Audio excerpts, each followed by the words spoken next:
Hello students, मैं गुलाब सिंह हमारे अपने यूट्यूब चैनल ओजे क्लासेज में आपका फिर से हार्दिक स्वागत करता हूं। तो दोस्तों, पिछली क्लास में हमने कौन सा टॉपिक कंप्लीट किया था? साउंड वाला टॉपिक हमने कंप्लीट कर लिया था दोस्तों। आज नया टॉपिक लेंगे, मैग्नेट। आज हम चुंबक के बारे में पढ़ेंगे। चुंबक क्या होता है, ठीक है, चुंबक के प्रकार, चुंबक के बल रेखाएं, चुंबकत्व, ये क्या होता है, ये आज हमारे टॉपिक रहेंगे। ठीक है दोस्तों, तो हेडिंग लगाएंगे चुंबक, मैग्नेट।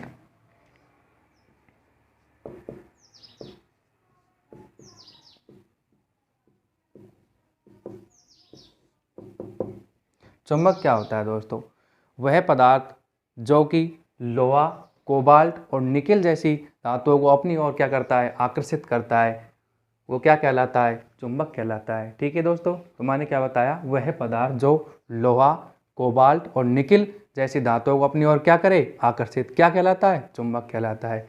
चुंबक के कितने प्रकार होते हैं? दो। एक तो प्राकृतिक चुंबक जो हमें प्रकृति से प्राप्त हुई है, एक कृत्रिम चुंबक मानव के द्वारा निर्मित चुंबक। अब कृत्रिम चुंबक भी दो प्रकार की होती है, एक तो स्थायी और एक अस्थायी चुंबक। ठीक है दोस्तों, इनके बारे में देखेंगे। तो लिखेंगे चुंबक में सबसे पहले मैंने आपको क्या बताया था, वह पदार्थ जो लोहा, कोबाल्ट व निकेल को अपनी ओर आकर्षित करे, चुंबक कहलाता है। ठीक है दोस्तों, तो मैंने आपको क्या बताया कि वह पदार्थ जो कि लोहा, कोबाल्ट और निकेल को अपनी ओर क्या करे, आकर्षित करे, चुंबक कहलाता है। ठीक है, इसके बाद में देखेंगे चुंबक के प्रकार। चुंबक के प्रकार, चुंबक मैंने आपको कितने प्रकार की बताई थी? दो प्रकार की। पहली कौन सी? प्राकृतिक चुंबक, दूसरी कृत्रिम चुंबक। ठीक है दोस्तों, इनका नाम से ही पता चल रहा है, प्राकृतिक चुंबक वे चुंबक जो हमें प्रकृति से प्राप्त हुई हैं, कृत्रिम चुंबक मानव द्वारा निर्मित चुंबक कृत्रिम चुंबक कहलाती है। अब इनके बारे में देखेंगे दोस्तों। तो नेक्स्ट हेडिंग लिखेंगे प्राकृतिक चुंबक।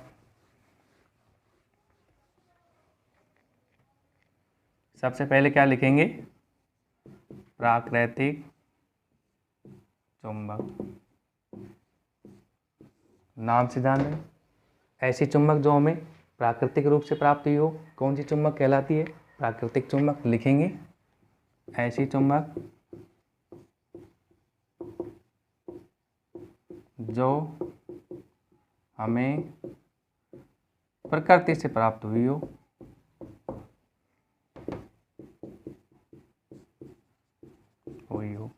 कौन सी चुंबक कहलाती है? प्राकृतिक चुंबक। इनकी खोज कहाँ पर हुई थी? एशिया प्रांत के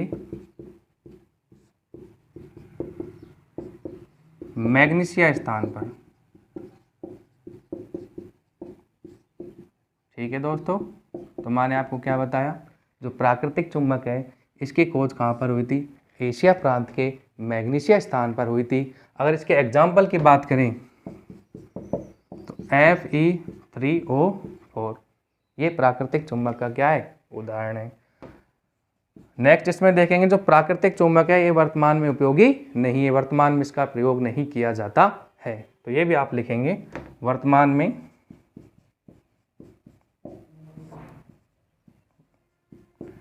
इसका उपयोग नहीं किया जाता है।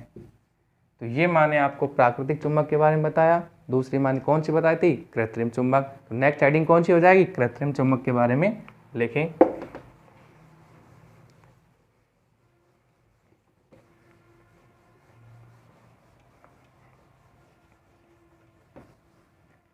तो अगला टॉपिक लिखेंगे कृत्रिम चुंबक। तो दोस्तों इसके बारे में मैंने आपको भी बताया था, मानव के द्वारा निर्मित चुंबक कृत्रिम चुंबक कहलाती है। लिखें, मानव द्वारा निर्मित चुंबक। अरे मानव द्वारा निर्मित चुंबक कौन सी? कृत्रिम चुंबक। इसके टाइप्स देखिए, मैंने आपको अभी बताए थे, दो होते हैं। कौन से? स्थायी चुंबक, और दूसरा कौन सा बताया था? अस्थायी चुंबक।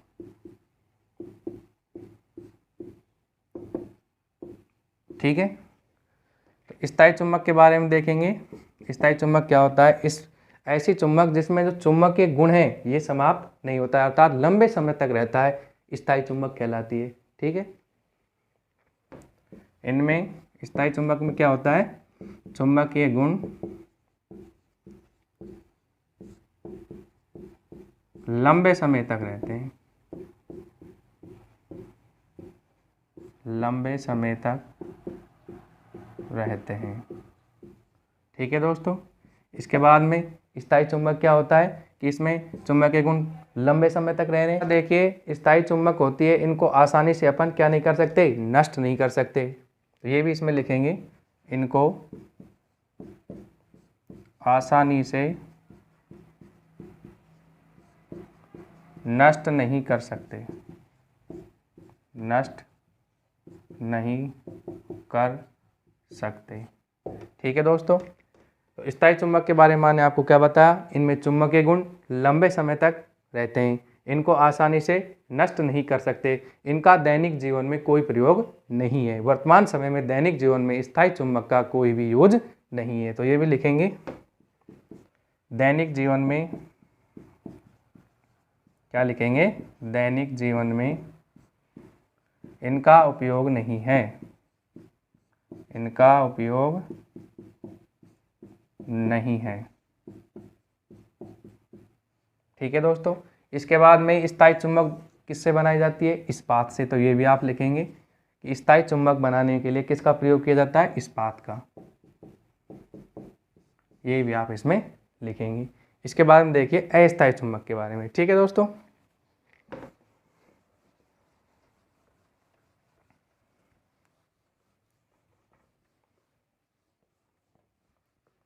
कृत्रिम चुंबक के दो पार्ट बताए थे मैंने आपको, स्थायी और अस्थायी। तो दूसरा लिखेंगे अस्थायी चुंबक।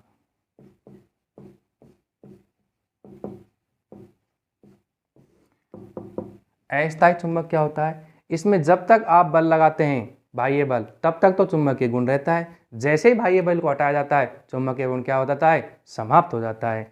वो कौन सी चुंबक होती है? अस्थायी चुंबक। तो लिखेंगे कि जब तक बाह्य बल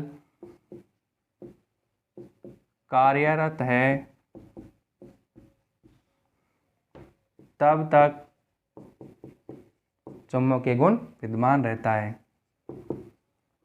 तब तक चुंबकीय गुण विद्यमान रहता है। जैसे ही आप बाह्य बल को हटाएंगे, चुंबकीय गुण क्या हो जाएगा? समाप्त हो जाएगा। तो ये भी आप लिखेंगे, जैसे ही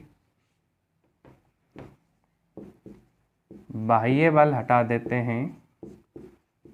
हैं तो चुंबकीय गुण क्या हो जाता है? समाप्त हो जाता है। अस्थायी चुंबक की क्या है विशेषता? इसके बाद में अस्थायी चुंबक किसकी बनी होती है? अल नीनो मिश्र धातु की बनी होती है। ये भी आप लिखेंगे कि अस्थायी चुंबक अल नीनो मिश्र धातु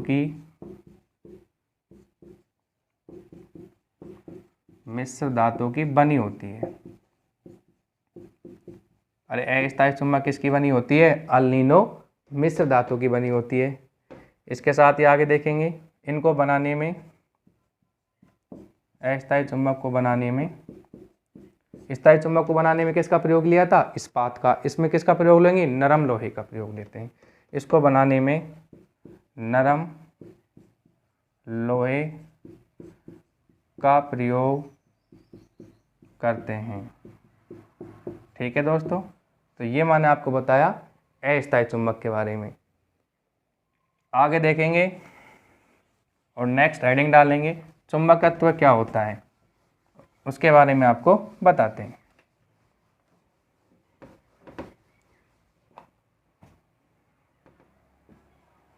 तो नेक्स्ट हेडिंग चुंबकत्व है। अब देखिए हमारे सामने बात आती है कि चुंबकत्व होता क्या है। चुंबक का वह गुण जो अपने आसपास के पदार्थों को क्या कर ले, आकर्षित कर ले, क्या कहलाता है, चुंबकत्व कहलाता है। ठीक है दोस्तों, तो यही चुंबकत्व लिखेंगे। चुंबक द्वारा अपने आसपास के पदार्थों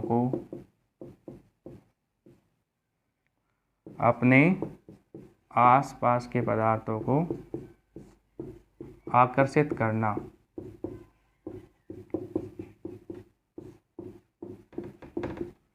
क्या कहलाता है, चुंबकत्व कहलाता है।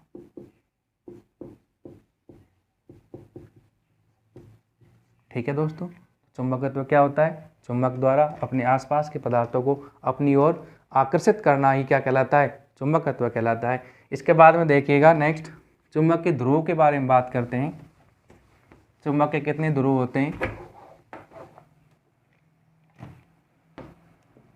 चुंबक के ध्रुव।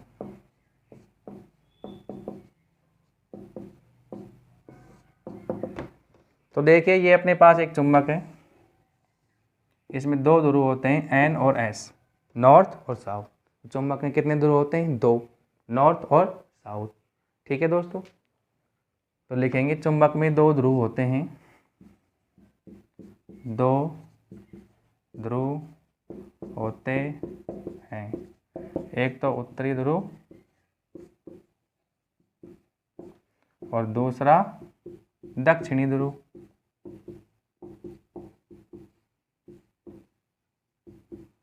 ये चुंबक के दो ध्रुव होते हैं। अब यहाँ पे आप एक नोट लगा के लिखेंगे कि अगर चुंबक में तीसरा ध्रुव होगा, अगर चुंबक में तीसरा ध्रुव होगा तो वो क्या कहलाएगा, परिणामी ध्रुव कहलाएगा। दोस्तों ये कई बार पूछा हुआ है एग्जाम में कि अगर चुंबक में तीसरा ध्रुव होगा तो कौन सा कहलाएगा, उत्तरी ध्रुव, दक्षिणी ध्रुव, नहीं, परिणामी ध्रुव कहलाएगा। तो आप लिखेंगे नोट में कि अगर चुंबक में तीसरा ध्रुव होता है, तीसरा ध्रुव होता है तो वह कौन सा ध्रुव कहलाएगा, परिणामी ध्रुव कहलाता है,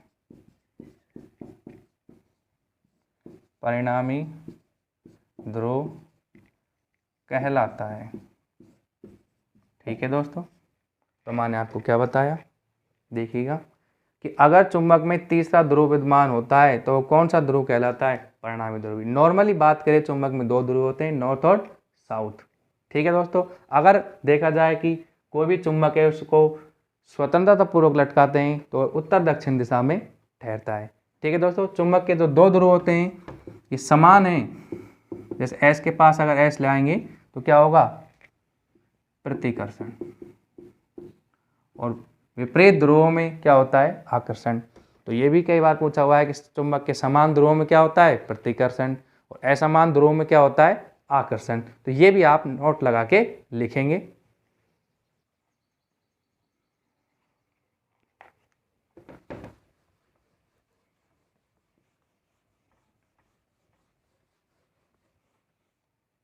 तो चुंबक के ध्रुव में नेक्स्ट स्टार लगा के लिखेंगे कि चुंबक के समान ध्रुवों में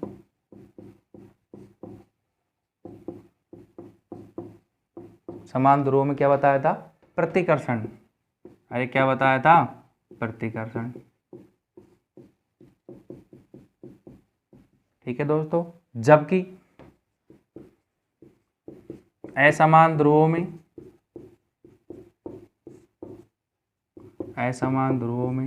असमान का मतलब है नॉर्थ के पास साउथ लेके आ रहे हैं, साउथ के पास नॉर्थ लेके आएंगे। अगर नॉर्थ के पास नॉर्थ लेके आएंगे तो क्या होगा, प्रतिकर्षण। असमान ध्रुवों में क्या होगा, आकर्षण होता है।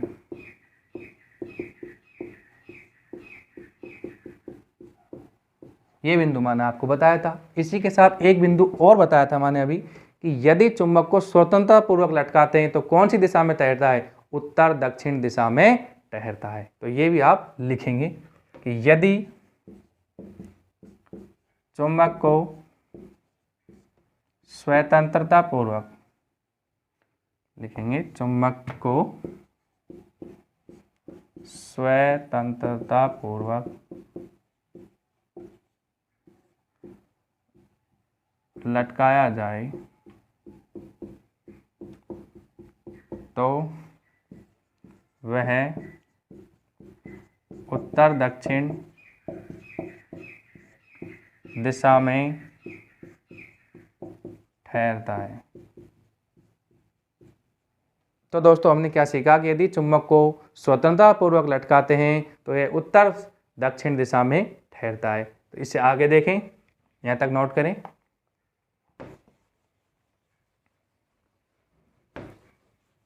इसके बाद में देखिएगा चुंबक के गुण को समाप्त कैसे कर सकते हैं। चुंबक के गुण को समाप्त कैसे कर सकते हैं, तो लिखेंगे नेक्स्ट हेडिंग, चुंबकीय गुण को समाप्त करना या समाप्त करने के तरीके। समाप्त किस प्रकार कर सकते हैं, तो चुंबक को पीटकर या उन्हें अधिक टेम्परेचर देकर हम क्या कर सकते हैं, चुंबक के गुण को समाप्त कर सकते हैं। तो लिखेंगे चुंबक को पीटकर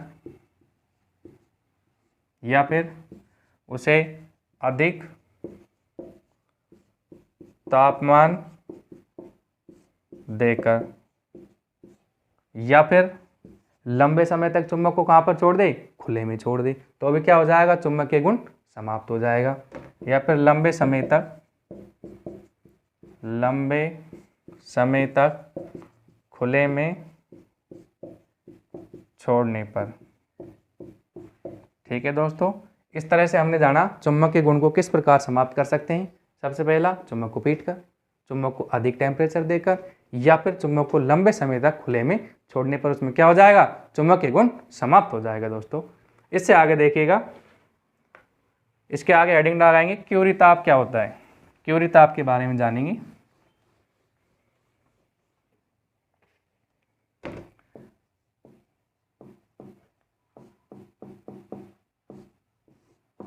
क्यूरी ताप क्या होता है, तो दोस्तों क्यूरी ताप वह ताप है जिस पर चुंबक अपने चुंबकीय गुण को क्या कर देता है, खो देता है। वह ताप जिस पर चुंबक अपने चुंबकीय गुण को खो देता है, कौन सा ताप कहलाता है, क्यूरी ताप कहलाता है। जैसे लोहे के लिए 77 डिग्री सेंटीग्रेड होता है। तो लिखेंगे वह ताप जिस पर चुंबक अपना चुंबकीय गुण खो देता है, चुंबकीय गुण खो देता है, क्यूरी ताप कहलाता है। अरे कौन सा ताप कहलाता है, क्यूरी ताप कहलाता है। जैसे लोहे के लिए कितना होता है, जैसे लोहे के लिए 770 डिग्री सेंटीग्रेड होता है, क्या, क्यूरी ताप। ठीक है दोस्तों, यहाँ तक समझ आया। आगे देखिए,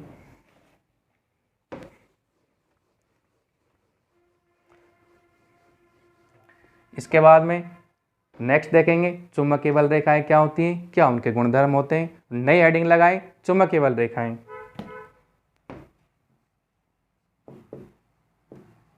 क्या लगाएंगे, चुंबकीय बल रेखाएं।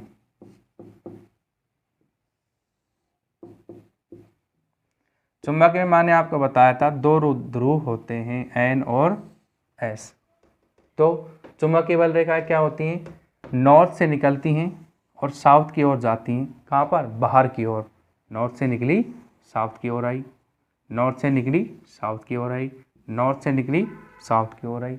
ठीक है, लेकिन अंदर की तरफ अगर बात करें तो चुंबकीय बल रेखाओं की दिशा साउथ से नॉर्थ होती है। तो चुंबकीय बल रेखाएं वो काल्पनिक बल रेखाएं होती हैं जो कि चुंबक के आसपास क्या बताती है, चुंबकीय क्षेत्र की दिशा को बताती है। या फिर चुंबकीय बल रेखाएं लिखेंगे इसके बारे में आगे लिखें, वे चुंबक के आसपास लिखेंगे, चुंबक के आस पास वे काल्पनिक रेखाएं जो कि चुंबकीय बल की दिशा बताती हैं, चुंबकीय बल रेखाएं कहलाती हैं। मैंने आपको बताया था ये कैसी होती हैं, काल्पनिक होती हैं। तो लिखेंगे ये काल्पनिक होती हैं। चुंबकीय बल रेखाएं कैसी होती हैं, काल्पनिक होती हैं। इसके साथ ही मैंने आपको बताया था ये बाहर की तरफ, अरे बाहर की तरफ तो नॉर्थ से साउथ की ओर, लेकिन अंदर साउथ से नॉर्थ की ओर चलती है। दोस्तों ये बहुत कंफ्यूजन होता है कि चुंबकीय बल रेखाओं की दिशा बाहर अगर देखें तो होती है उत्तर से दक्षिण की ओर, लेकिन चुंबकीय बल रेखाओं की दिशा अगर अंदर बात करें, अंदर कहाँ से हो जाएगी, नॉर्थ से निकलेगी साउथ की ओर, अंदर जाएगी तो साउथ से नॉर्थ की ओर हो जाएगी। दिशा क्या हो जाती है, चेंज हो जाती है। इसके साथ अगली विशेषता ऊपर लिखेंगे, यहाँ तक लिख लिया, आगे देखेंगे।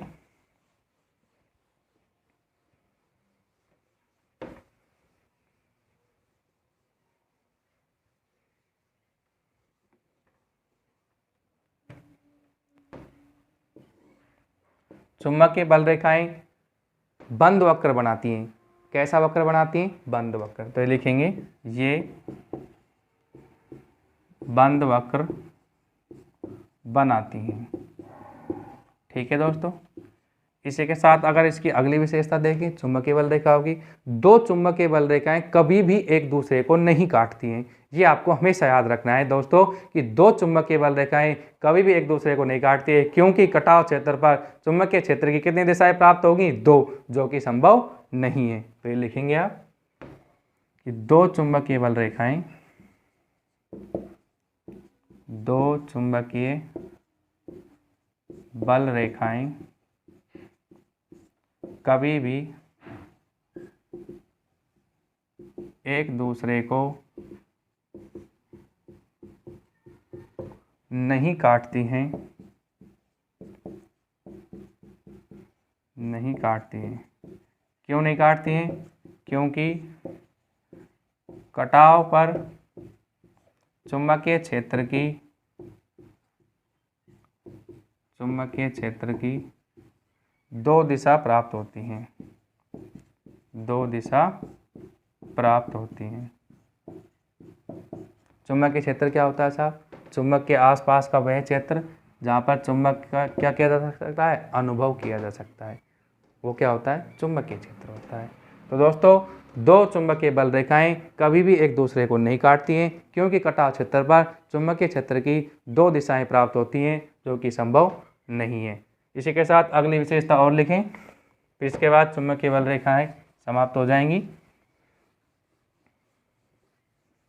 तो मैंने आपको बताया था कि चुंबकीय बल रेखाओं की दिशा नॉर्थ से कहाँ की ओर होती है, साउथ की ओर, लेकिन पृथ्वी पर चुंबकीय बल रेखाओं की दिशा दक्षिणी ध्रुव से उत्तरी ध्रुव की ओर होती है। तो ये आप लिखेंगे कि पृथ्वी पर, अरे किस पर, पृथ्वी पर इनकी दिशा, पृथ्वी पर इनकी दिशा दक्षिणी ध्रुव से